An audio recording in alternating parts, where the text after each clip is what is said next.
त्यांच्या पक्षामध्ये फूट पाळायची असेल, त्यांच्या महाविकास आघाडीची फूट पाळायची असेल, ते निर्णय करतील, नाही तर त्या योग्य निर्णय करतील. योग्य निर्णय केला तर बघू.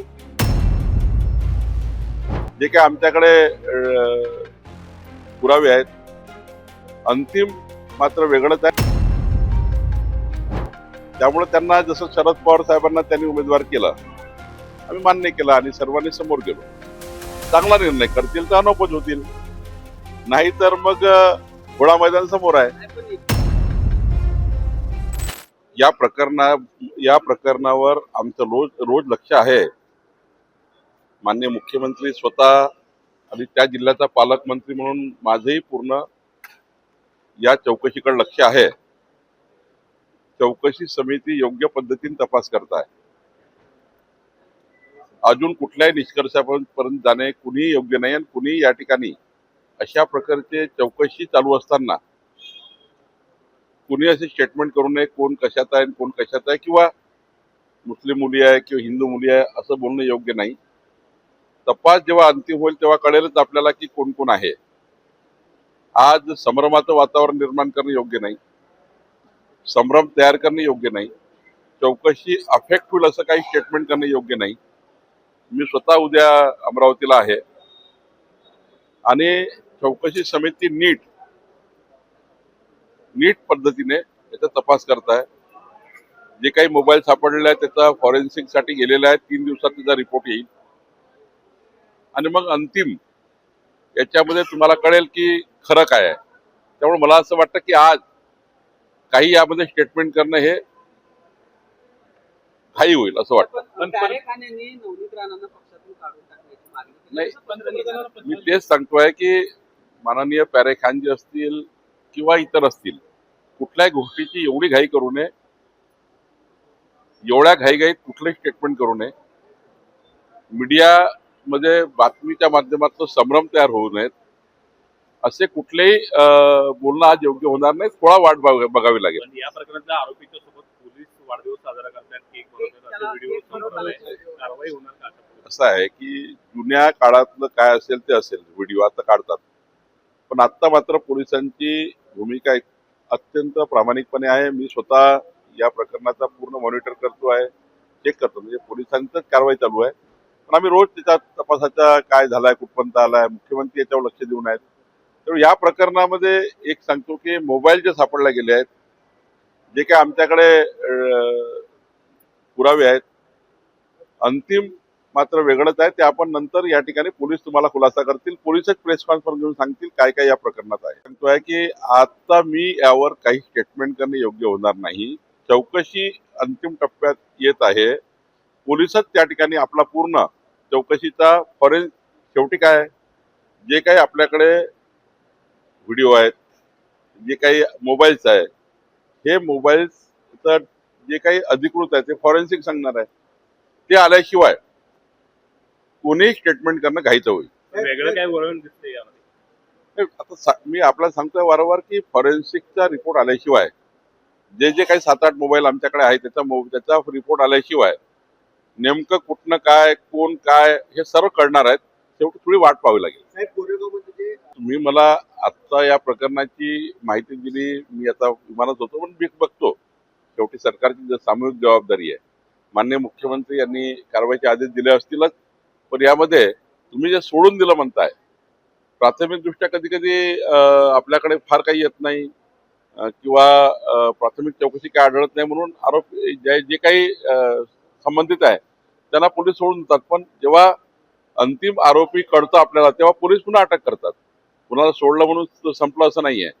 तर मला असं वाटतं की त्या प्रकरणाची पूर्ण माहिती घेऊन बोललेलं बरं. एनआयची सुद्धा या सगळ्या प्रकरणात एंट्री होते. एनआय येतच प्रत्येक वेळी. ते तो रुटीन त्या ठिकाणी ही प्रक्रिया आहे. अशा ड्रग्स असतील किंवा अंमली पदार्थ असतील किंवा त्या ठिकाणी अशा प्रकारचे कोकिन्स असतील, त्या ठिकाणी एनआयचा हा पूर्ण रोल असतो. त्यामुळं स्वाभाविक आहे. संख्याबळ जसं तसं मिळतं, संख्याबळावर आहे ना.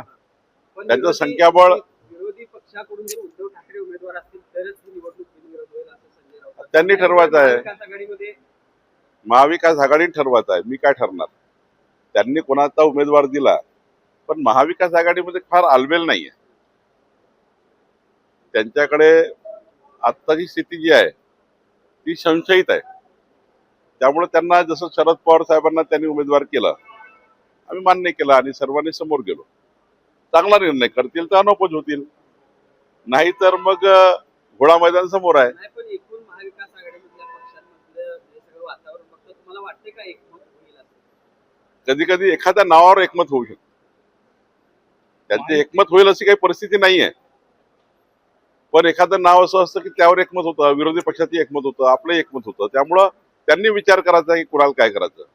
त्यांच्या पक्षामध्ये फूट पाळायची असेल, त्यांच्या महाविकास आघाडीची फूट पाळायची असेल, ते निर्णय करतील, नाही तर त्या योग्य निर्णय करतील.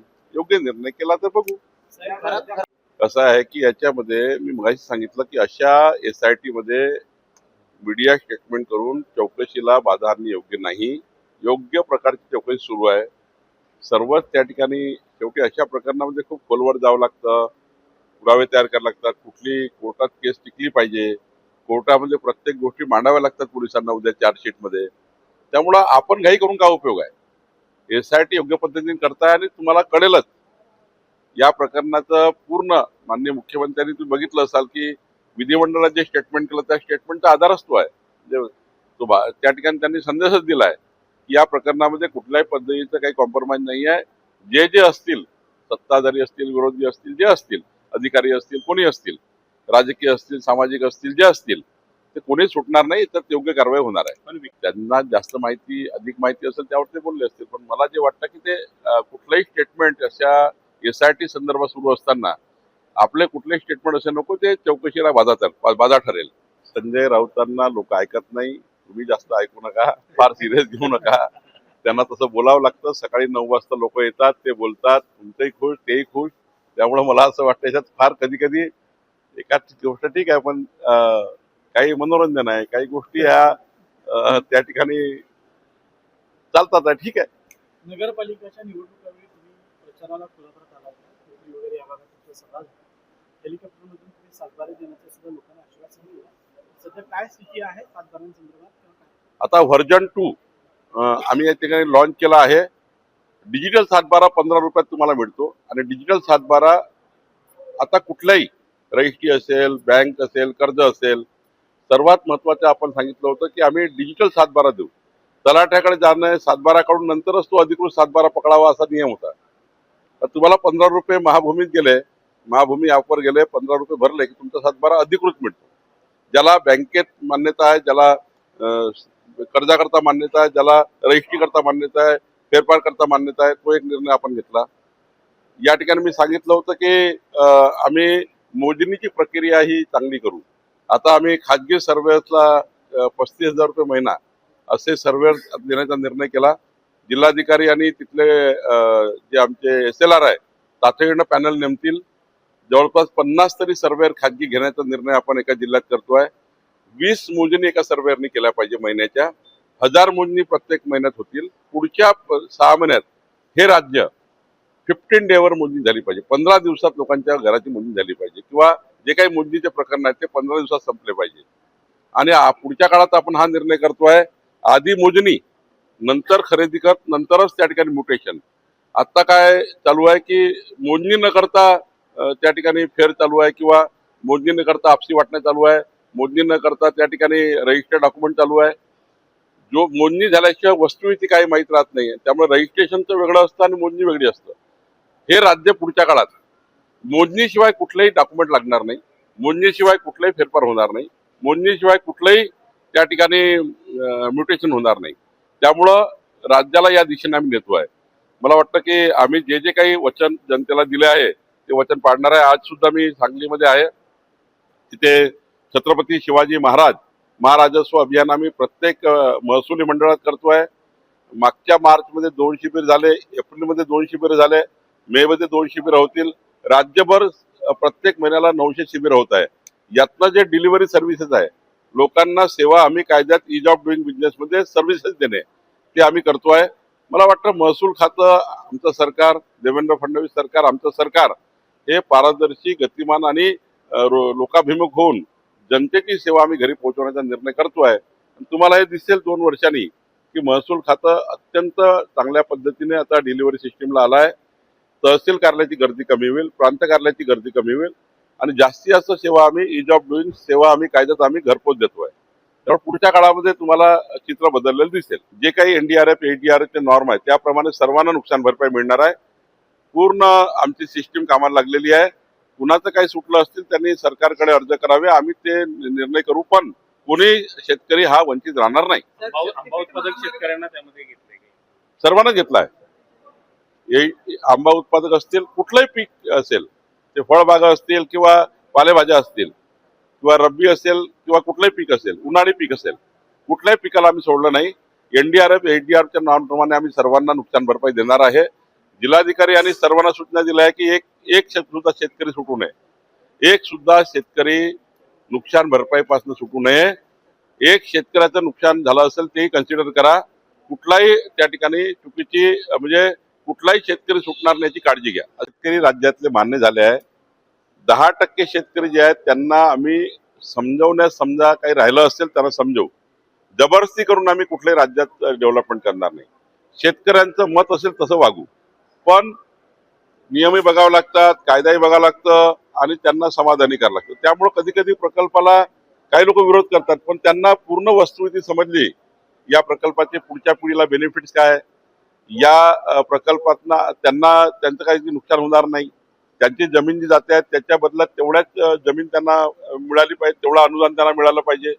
शेवटी काही ठिकाणी कन्फ्युजन असतं किंवा काही ठिकाणी संभ्रम असतो म्हणून लोक विरोध करतात. जेव्हा ते समोर येतात सरकारच्या, आमची बाजू ऐकून घेतात, ते आपली बाजू मांडतात, त्याचा निर्णय होतो आणि पुढं त्या ठिकाणी ते प्रकल्प होतात. त्यामुळं शक्तीपीठ महामार्गाचा आता काही फार राहणार नाही. जे काही राजू शेट्टीचं म्हणणं असेल व तिथल्या शेतकऱ्याचं म्हणणं असेल ते ऐकून त्यांचं संभ्रम दूर करू. असं आहे की आमदार खासदारांचं पेन्शन काही काल सुरू झालं नाही.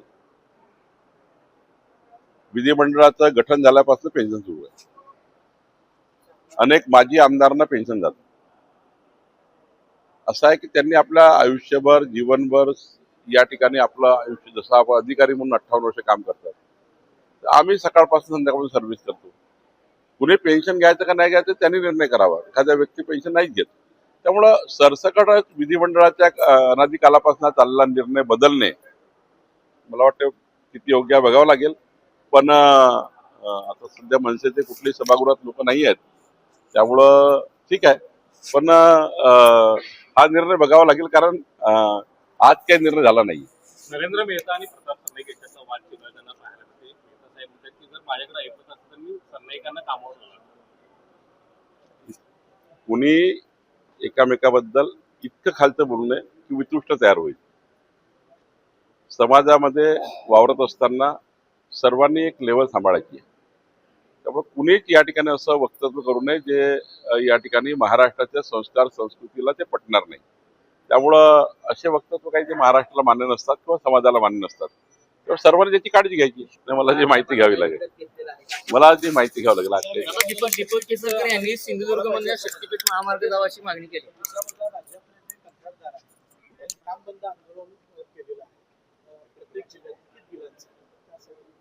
दोन भाग वेगळे आहेत. शक्तीपीठाचं महामार्गाचं बजेटच वेगळं आहे.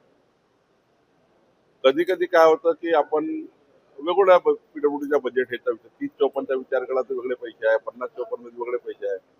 खरं तर पीडब्ल्यूडीच्या मुख्य बजेटमध्ये पैसा नाही यांची मागणी आहे. पण आता माननीय शिवेंद्रराजे भोसलेजींनी, माननीय मुख्यमंत्री महोदयांनी याच्यातला मार्ग काढलेला आहे. या महिन्यामध्ये संपूर्ण किंवा 3 टप्पे पाडून ज्यांचं काम पूर्ण झालं आहे त्यांना असे 3 टप्पे पाडून या सर्व कंत्राटदाराचे पैसे देण्याचा निर्णय झाला आहे. काही काळ थोडा अडचण आली होती, पण त्याचा दूर झाली आहे. पण शक्तीपीठ महामार्गाच्या बजेटचा आणि पीडब्ल्यूडीच्या बजेटचा मात्र काही संबंध नाही. शक्तीपीठ महामार्ग सिंधुदुर्ग मध्ये जावाची दीपक केसरकर यांनी मागणी केली, त्यामुळे पुन्हा एकदा अलाइनमेंट चेंज होऊ शकते. कुठली अलाइनमेंट चेंज न करता ऍडिशनल मागण्या पूर्ण कराव्या लागतात. याचा अर्थ असा नाही की सिंधूरला चाललं तर काही अलाइनमेंट वेगळा काही मार्ग काढता येतो. त्यामुळं त्याला जोडता येतं. असं आम्ही अनेक ठिकाणी समृद्धीला असं केलं आहे की समृद्धी महामार्गाची लाईन आहे, पण एक असा 50 किलोमीटर 40 किलोमीटर वळंगून जाऊ शकतो. पण तुम्ही मुख्य रस्त्याला मात्र मुख्य डीपीआरला बदलता येत नाही. ऍडिशनल काही मागणी आली त्याचा विचार सरकार, पण याच्यामुळे अलाइनमेंट मध्ये चेंज अलाइनमेंट मध्ये कधीच चेंज होत नाही. अलाइनमेंट चेंज करायची गरजही नाही. माननीय मुख्यमंत्र्यांनी स्पष्ट केलेलं आहे. काही जर ऍडिशनल मागणी आहे त्याला ती मागणी पूर्ण करता येतं.